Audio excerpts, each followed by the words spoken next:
واقلبها بقى كده واسيبها تغلي معايا غلوتين.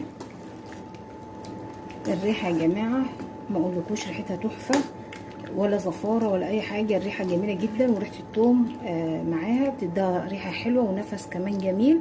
جربوها بالطريقه دي ان شاء الله تعجبكم. هسيبها بقى تغلي معايا شويه وبعد كده هنبدا نقدمها ونشوف هنعمل ايه. زي ما انتم شايفين كده يا بنات، دي كانت وصفتنا النهارده. زي ما انتم شايفين الكرشه عملناها بطريقه حلوه جدا، يا رب تعجبكم.